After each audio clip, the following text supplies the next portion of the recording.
बिस्मिल्लाहिर्रहमानिर्रहीम। इक़रा बिस्मि रब्बिकल्लज़ी खलक़।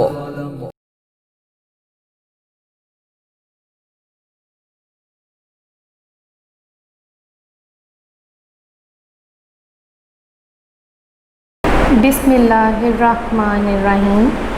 मोअज़्ज़िज़ वालिदैन और अज़ीज़ तलबा व तालिबात, अस्सलामु अलैकुम। क्लास 1 आपका मज़मून है उर्दू। सबसे पहले अपनी उर्दू की किताब स्टेशनरी और PDF फाइल्स की सूरत में भेजा गया काम अपने सामने रखें।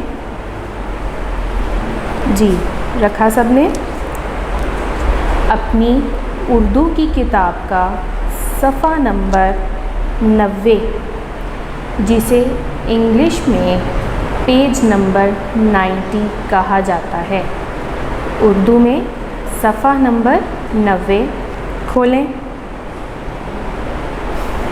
मैं उम्मीद करती हूँ आपने तमाम अशिया अपने सामने रखी होंगी और सफ़ा नंबर 90 खोला होगा। जी, आज का हमारा सबक है सबक नंबर 17, प्यासा कौवा। क्या नाम है? प्यासा कौवा, जो कि एक कहानी है। क्या है? कहानी। प्यासा बच्चों लफ्ज़ जो है प्यास से निकला है, ठीक है? प्यासा लफ्ज़ प्यास से निकला है, जिसके मायने हैं जैसे हमें पानी की तलब होती है, हम पानी पीना चाह रहे होते हैं, तो इसका मतलब हमें प्यास लगी है, ठीक है? प्यासा। आगे है कौवा। कौवा परिंदे को कहा जाता है, ठीक है? एक जानदार परिंदा उड़ता है, काले रंग का है, हम सबको पता है, ठीक है? मुझे यकीन है आप तमाम बच्चों को पता होगा कौवा कौन सा परिंदा है। प्यासा कौवा यानी एक कौवा जिसे प्यास लगी है। बच्चों, मुझे उम्मीद है कि आप में से बहुत से बच्चों ने ये कहानी सुनी भी होगी, पढ़ी भी होगी, लेकिन यहाँ इस सबक में आपको ये कहानी तस्वीर के साथ पढ़ाई जा रही है, ठीक है? शुरू करते हैं। सबसे पहले हम रीडिंग करेंगे। मैं उम्मीद करती हूँ कि जैसे जैसे मैं पढ़ा रही हूँ आप मेरे साथ उंगली रखेंगे और पढ़ेंगे। आप तस्वीर देख सकते हैं। सबसे पहले तस्वीर में एक दरख्त है, घड़ा पड़ा हुआ है, कुछ पत्थर हैं, एक शाख पे कौवा बैठा हुआ है, ऐसे ही है। एक कौवा प्यासा था, यानी एक कौवे को प्यास लगी हुई थी, ठीक है? अब आप देख रहे होंगे कि जहाँ ये जुमला ख़त्म हुआ, एक कौवा प्यासा था, आपको आगे इस जुमले के आगे एक छोटी सी लाइन नज़र आ रही है। उस लाइन को क्या कहा जाता है ये आप बोर्ड पे देख सकते हैं। ख़त्मा। क्या कहा जाता है? ख़त्मा। उर्दू में जब कोई जुमला मुकम्मल हो जाता है तो उसे क्या कहा जाता है? ख़त्मा। जैसे इंग्लिश में कोई भी सेंटेंस कंप्लीट होने के बाद उसके एंड पे क्या लगाया जाता है? फुल स्टॉप, जो कि एक डॉट की तरह होता है। डॉट की तरह ही होता है ना? लेकिन उर्दू में जब जुमला मुकम्मल किया जाता है तो क्या लगाया जाता है? एक छोटी सी लाइन या डैश लगाई जाती है, जिसे क्या कहा जाता है? ख़त्मा। आप देख सकते हैं, आपको नज़र आ रहा होगा। ख़त्मा क्या कहा जाता है? ख़त्मा, जिससे हमें पता लगता है कि जुमला मुकम्मल हो गया है। आगे अगला जुमला क्या है? वो पानी की तलाश में उड़ रहा था। तलाश का मतलब है ढूंढना या खोजना। जैसे हमें कोई चीज़ चाहिए होती है या किसी चीज़ की ज़रूरत होती है तो हम उसे इधर उधर देखते हैं। आप काम करने लगे हैं, आपकी पेंसिल नहीं नज़र आ रही, आप कभी अपने बैग में देखते हैं, कभी ज्योमेट्री बॉक्स में देखते हैं, कभी टेबल पर देखते हैं, मतलब आप तलाश कर रहे होते हैं, ठीक है। वो पानी की तलाश में उड़ रहा था, यानी वो उड़ रहा था और देख रहा था कि शायद उसे कहीं पानी मिल जाए। अब आप देख रहे हैं फिर से इस जुमले के आखिर में नज़र आ रही होगी आपको लाइन ख़त्मा, ठीक है। इस जुमले के आखिर में फिर ख़त्मा नज़र आया, लाइन नज़र आई, क्या है वो? ख़त्मा है, जिसका क्या मतलब है कि जुमला मुकम्मल हो गया है। आगे है जी, उसको बाग में एक घड़ा नज़र आया। बाग आपको पता है किसे कहा जाता है, ठीक है। और घड़ा, ऊपर तस्वीर में आप देख रहे होंगे, देख सकते हैं कि दरख्त के सामने या दरख्त के पास एक मिट्टी का बर्तन पड़ा है, ठीक है। तस्वीर में दिखाया गया है कि दरख्त के पास एक मिट्टी का बर्तन रखा हुआ है, उसे घड़ा कहा जाता है। क्या कहा जाता है? घड़ा। अब घड़े में पानी जो है वो ठंडा रहता है। ये पानी जमा करने के लिए एक बर्तन होता है जो कि मिट्टी का बना होता है। आजकल जैसे घरों में आप देखते हैं कि चीज़ों को ठंडा करने वाली मशीन, जिसे क्या कहा जाता है? रेफ्रिजरेटर। क्या कहा जाता है? रेफ्रिजरेटर। पुराने ज़माने में आपको पता है कि ये तमाम मशीनरी मौजूद नहीं थी, तो लोग पानी किस में ठंडा करते थे? घड़े में। घड़े में पानी जमा करते थे और वो पानी ठंडा हो जाता था। आज भी मिट्टी के बर्तन जहाँ कहीं मिलें वहाँ घड़ा ज़रूर होता है। आप जैसे जैसे बड़ी क्लास में आएंगे आपको पता लगेगा कि ये पानी घड़े में क्यों ठंडा हो जाता है। आगे देखें जी, सफ़ा नंबर 91, पेज नंबर 91। हम देख रहे हैं तस्वीर में कि कौवे को घड़ा नज़र आया, ठीक है। उसने दरख्त के पास घड़ा देखा था। कौवा घड़े से पानी पीना चाहता था, लेकिन घड़े में पानी कम था।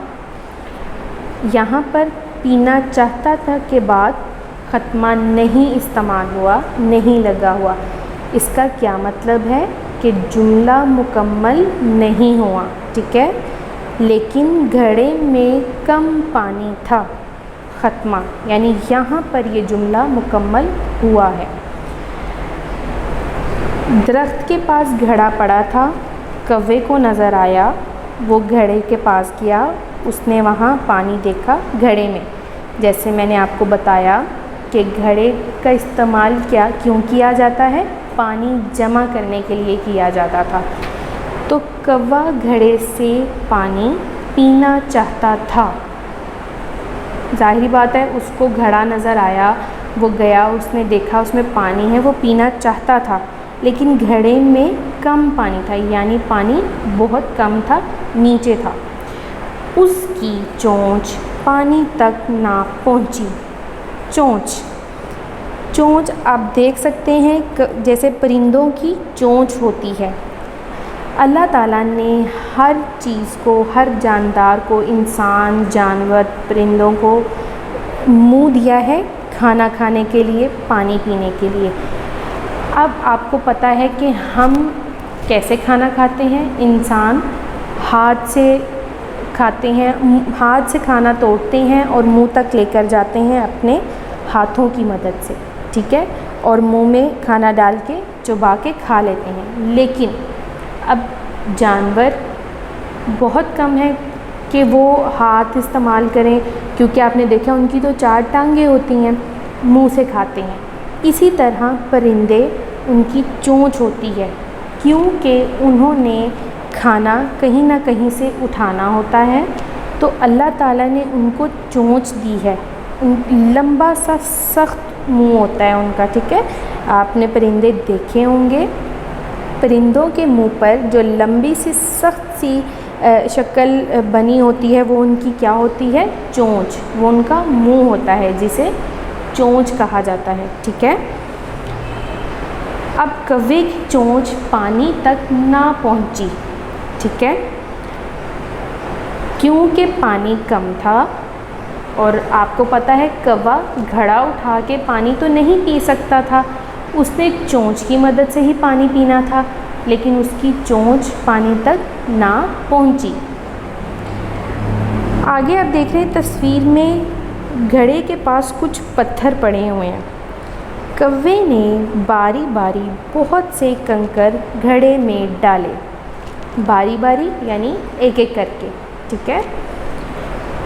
कौवे ने एक एक करके बारी बारी यानी बहुत से कंकर किन्हें कहते हैं? पत्थरों को, छोटे छोटे पत्थर जो होते हैं उन्हें क्या कहा जाता है? कंकर। घड़े में डाले, पानी ऊपर आ गया। आप देख रहे होंगे सफ़ा नंबर 92 पर कि जहाँ कौवे ने तस्वीर में देखें, कौवे ने जब कंकर पानी में डाले तो पानी ऊपर आ गया है, घड़े में पानी ऊपर आ गया है, पानी ऊपर आ गया। कौवे ने जी भर कर पानी पिया। जी भर कर मतलब खूब उसने अपना मतलब पी के प्यास बुझाई, यानी जी भरना मतलब दिल भर कर। आपने कोई काम करते हैं ना तो आप उसको खूब मतलब मेहनत से या जी भर कर आप कोई चीज़ खाना चाह रहे हैं तो आप उसको खूब खाते हैं, मतलब अपना पेट भरते हैं। इसी तरह जी भर कर पानी पिया यानी उसको जितनी प्यास थी उसने पानी पिया, वो खुश होकर उड़ गया। फिर यानी उसकी प्यास बुझ गई तो वो वहाँ से चला गया, ठीक है। इस कहानी से हमें सबक भी मिलता है बच्चों, इस कहानी से हमें सबक भी मिलता है। क्या मिलता है? इख्लाकी सबक। क्या सबक मिला? आप में से किसी ने गौर किया कि हमें क्या सबक मिला? हमें सबक ये मिला कि हमें किसी भी परेशानी के वक्त अपने दिमाग से काम लेना चाहिए। और जैसे आप देख सकते हैं कि कौवे ने देखा कि पानी कम था, लेकिन वो अब कम पानी देखकर उड़ नहीं गया। उसने सोचा कि वो क्या करे। उसने पास पड़े पत्थर देखे, उसने पत्थर घड़े में डाले और पानी ऊपर आ गया, ठीक है। यानी सोचना चाहिए कि इस काम को कैसे किया जा सकता है या इस मसले को कैसे हल किया जा सकता है। इसके बाद हमारी रीडिंग मुकम्मल हुई। इसी के साथ अब हम आते हैं कॉपी की तरफ, ठीक है। जो काम आपको PDF फाइल्स की सूरत में भेजा गया था, अब आप उनको अपने सामने रखें, उन्हें खोलें। जी, सबसे पहले क्या है? अल्फाज मायने। क्या है? अल्फाज मायने। नंबर 1, सबसे पहला क्या है? तलाश। सबसे पहला क्या है? तलाश। तलाश किसे कहते हैं? ढूंढना या खोजना। जैसे मैंने आपको बताया कि कोई चीज़ चाहिए हो और जब हम उसे इधर उधर देख रहे होते हैं कि ये चीज़ हमें कहाँ से मिलेगी, ये किधर गई, तो मतलब हम उस चीज़ को तलाश कर रहे हैं। क्या कर रहे हैं? तलाश कर रहे हैं। तलाश मतलब ढूंढना या खोजना। नंबर 2, कंकर। दूसरे नंबर पे क्या है? कंकर। कंकर का क्या मतलब है? छोटे छोटे पत्थर। क्या मतलब है? छोटे छोटे छोटे छोटे पत्थर, ठीक है। आगे हैं जी इमला के अल्फाज। क्या है? इमला के अल्फाज। सबसे पहला क्या है? प्यासा, प्यासा। सबसे पहला क्या है? प्यासा। प्यासा जैसे मैंने आपको बताया, जिसे प्यास लगी हो, जिसे पानी की तलब हो। नंबर 2 तलाश, नंबर 2 तलाश। नंबर 3 घड़ा, नंबर 3 घड़ा। घड़ा किसे कहा जाता है? घड़ा मिट्टी के बर्तन को कहा जाता है जिसमें पानी जमा किया जाता है।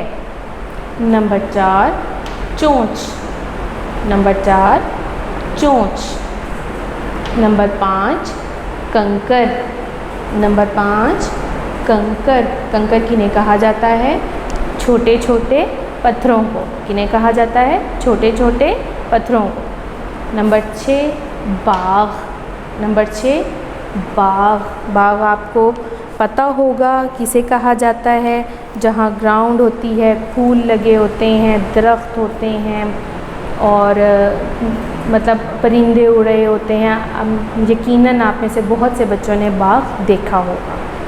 ठीक है, अब आ जाते हैं सवाल जवाब की तरफ। सबसे पहला हमारा सवाल क्या है? सवाल नंबर 1 क्या है? कौवा किसकी तलाश में था? क्या सवाल है? कौवा किसकी तलाश में था? हाँ जी, हमने अभी कहानी में क्या पढ़ा? कौवा किसकी तलाश में था? जवाब देखते हैं। कौवा पानी की तलाश में था। जी बिल्कुल, हमने अभी कहानी में पढ़ा कि कौवा किसकी तलाश में था? कौवा पानी की तलाश में था। किसकी तलाश में था? पानी की तलाश में था।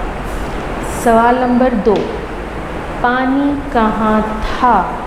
हाँ जी, पानी कहाँ था? अभी हमने सबक में पढ़ा, मैंने आपको बताया कि घड़ा जो है उसका क्या काम है? पानी जमा करने वाला मिट्टी का बर्तन। तो जब घड़े की बात हुई तो मतलब पानी घड़े में था। जवाब क्या है? पानी घड़े में था। पानी कहाँ था? पानी घड़े में था। आगे है जी सवाल नंबर 3 क्या है? कौवा पानी की तलाश में कहाँ जा पहुँचा? जी, कौवा पानी की तलाश में कहाँ जा पहुँचा? हमने पढ़ा था ना कि कौवा पानी की तलाश में उड़ रहा था, तो उसको एक बाग में घड़ा नज़र आया। पढ़ा था ना हमने, तो क्या जवाब हुआ? कौवा पानी की तलाश में एक बाग में जा पहुँचा। कहाँ जा पहुँचा? एक बाग में। सवाल नंबर 4 है जी, घड़े का पानी कैसे ऊपर आया? जी, घड़े का पानी कैसे ऊपर आया? जी, तो घड़े का पानी कैसे ऊपर आया था? अभी कहानी में पढ़ा है कि घड़े का पानी कैसे ऊपर आया था। जवाब देखते हैं। कौवे ने एक एक करके बहुत से कंकर घड़े में डाले तो पानी ऊपर आ गया। कौवे ने एक एक करके बहुत से कंकर घड़े में डाले। ठीक है, हमने देखा था और पढ़ा भी था तस्वीर में कि कंकर घड़े के पास कंकर पड़े थे और कौवे ने जो कंकर हैं वो घड़े में डाले तो क्या हुआ था? पानी ऊपर आ गया था। क्या हुआ था? पानी ऊपर आ गया था। आगे हैं जी अल्फाज जुमले। क्या हैं? अल्फाज जुमले। ठीक है, अल्फाज जुमले यानी आपको एक लफ्ज़ दिया जाता है और उस लफ्ज़ का आपने जुमले में इस्तेमाल करना होता है। आपको एक दफ़ा फिर से बताती हूँ कि जहाँ जुमला मुकम्मल होता है वहाँ एक लाइन लगाई जाती है, उसे ख़त्मा कहते हैं। क्या कहते हैं? ख़त्मा। क्या कहा जाता है? ख़त्मा। अल्फाज जुमले, सबसे पहला क्या है? प्यासा। सबसे पहला क्या है? प्यासा। एक कौवा बहुत प्यासा था।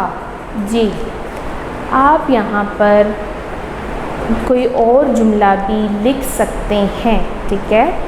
आप खुद सोचकर भी कोई जुमला लिख सकते हैं, लेकिन आपका जुमला दुरुस्त होना चाहिए। प्यासा, एक कौवा बहुत प्यासा था, यानी कौवे को प्यास लगी थी। नंबर 2, कंकर। कंकर का क्या मतलब बताया मैंने? पत्थर। कौवे ने बहुत से कंकर घड़े में डाले। ठीक है, पढ़ा था हमने सबक में, यही पढ़ा था कि कौवे ने कंकर घड़े में डाले। आप कोई और जुमला भी लिख सकते हैं, ठीक है। और मैंने आपको बताया जब कोई जुमला ख़त्म हो तो क्या करते हैं? ख़त्मा। क्या करते हैं? ख़त्मा। आगे है जी, इसी के साथ हमारा कॉपी का काम ख़त्म हुआ। अब हम आते हैं बुक वर्क की तरफ, ठीक है। तो सबसे पहले अपनी किताब का सफ़ा नंबर 93, ठीक है, 93 खोलें। बुक पेज नंबर 93 खोलें जी। सबसे पहला सवाल क्या है? लफ्ज़ बनाएं। सबसे पहला सवाल क्या है? लफ्ज़ बनाएं, यानी हरूफ दिए गए हैं, उन हरूफ को मिलाकर क्या किया जाएगा?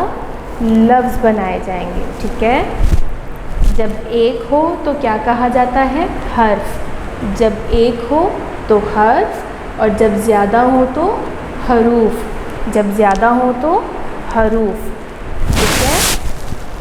सबसे पहले क्या है? काफ, वाओ, वाओ, अलिफ। क्या बनाइए? कव्वा। क्या बनाइए? कव्वा। काफ, वाओ, वाओ, अलिफ। क्या बनाइए? कव्वा। अब आप यहाँ देखें कि कव्वा, वाओ 2 दफ़ा बोला जाता है, लेकिन इसको हम 2 दफ़ा लिख नहीं सकते।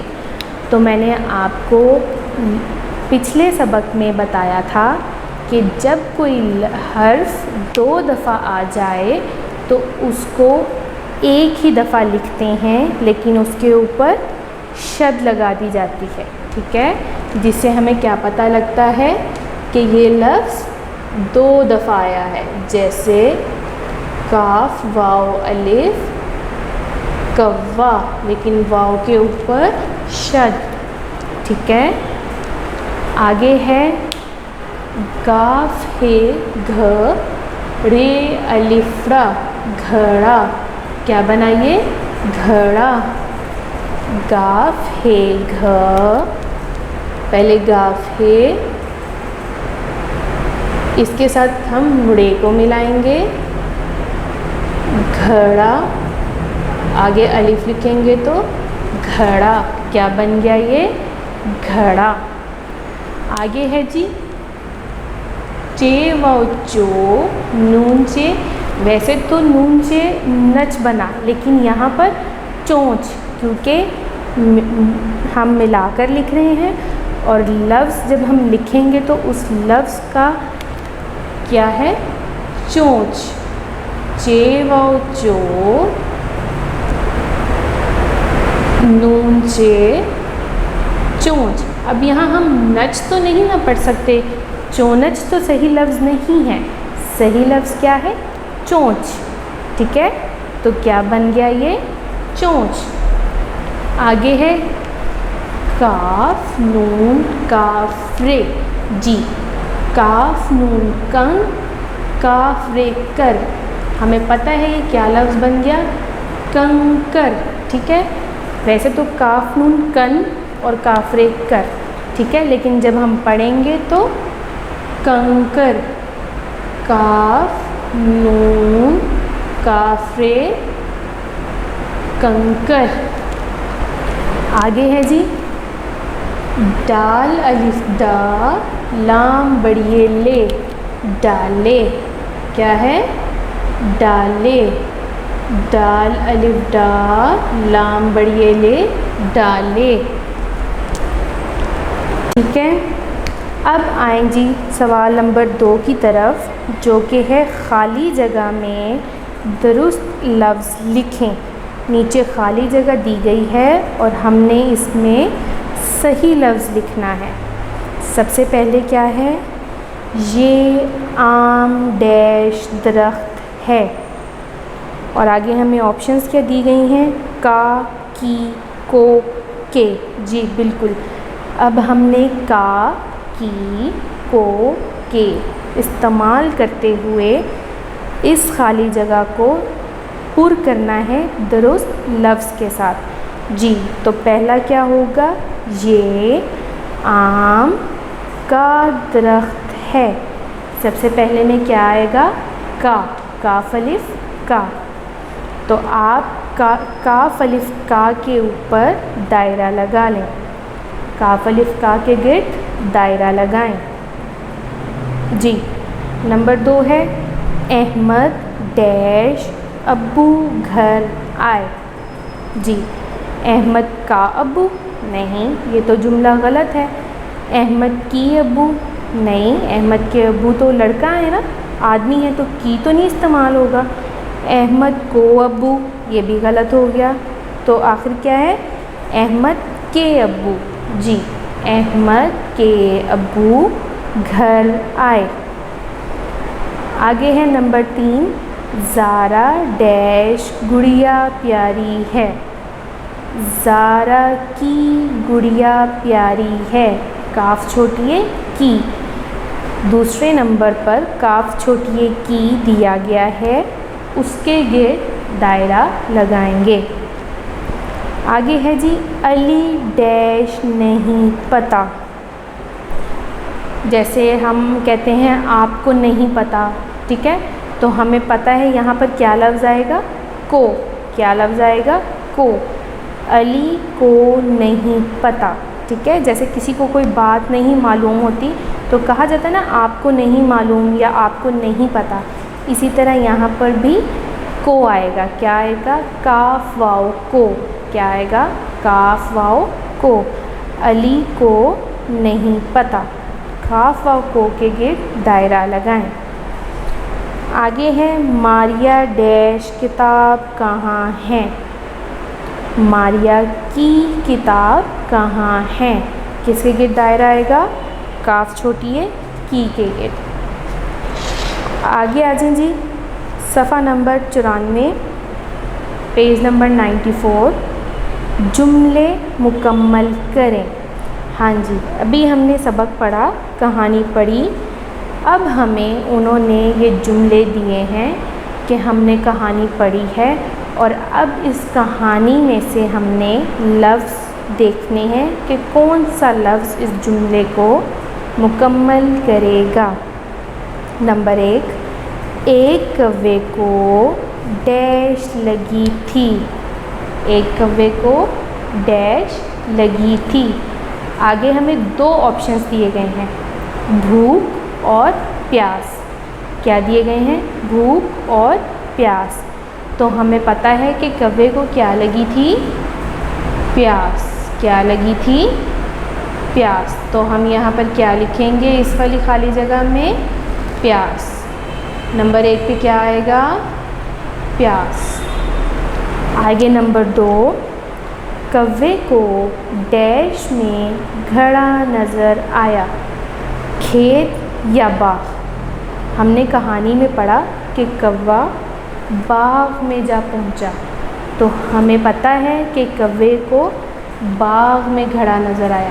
किस में नज़र आया, बाग में, ठीक है, बेलिफ बाग वैन बाग। आगे है नंबर 3, डैश में पानी कम था, बोतल या घड़े? जी, किसमें?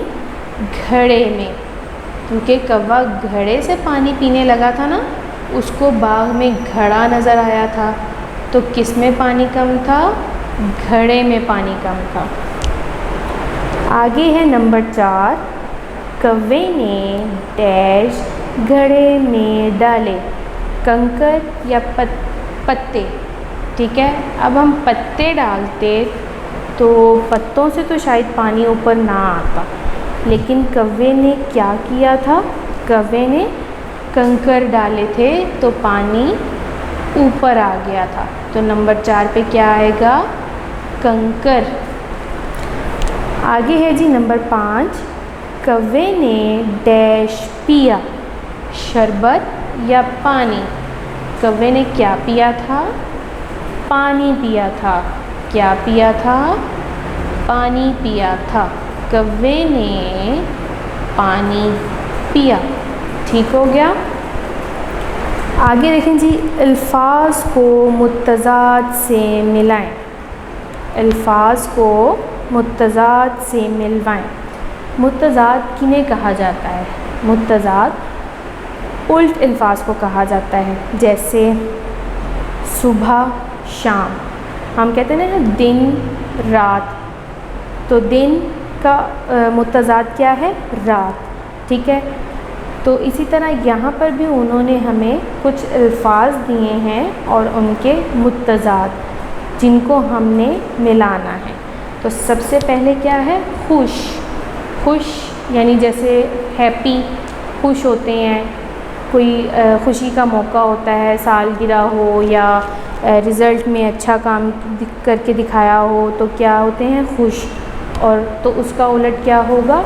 उदास, यानी मतलब सैड से बैठे हैं, आपको कोई चीज़ नहीं अच्छी लगी या आपको आपकी पसंद की कोई चीज़ नहीं मिली, तो आप क्या हो जाते हैं? उदास।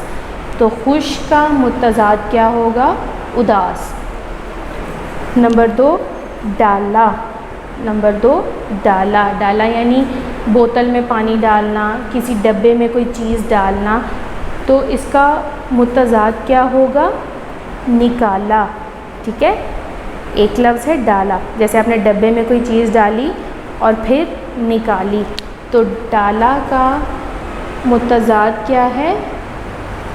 निकाला। डाला का मुत्तज़ाद क्या है? निकाला। आगे है नंबर 3, ऊपर। क्या है? ऊपर। तो इसका मुत्तज़ाद क्या होगा? नीचे। इसका मुत्तज़ाद क्या होगा? नीचे। ठीक है बच्चों, स्टूडेंट्स, मैं उम्मीद करती हूँ कि आपको इस सबक में सब कुछ समझ आया होगा। फिर भी अगर आपको कोई बात समझ नहीं आई या किसी भी चीज़ को समझने में मुश्किल पेश आई है, तो आप स्कूल के व्हाट्सएप नंबर पे राब्ता कर सकते हैं। अपना ख्याल रखें। अल्लाह।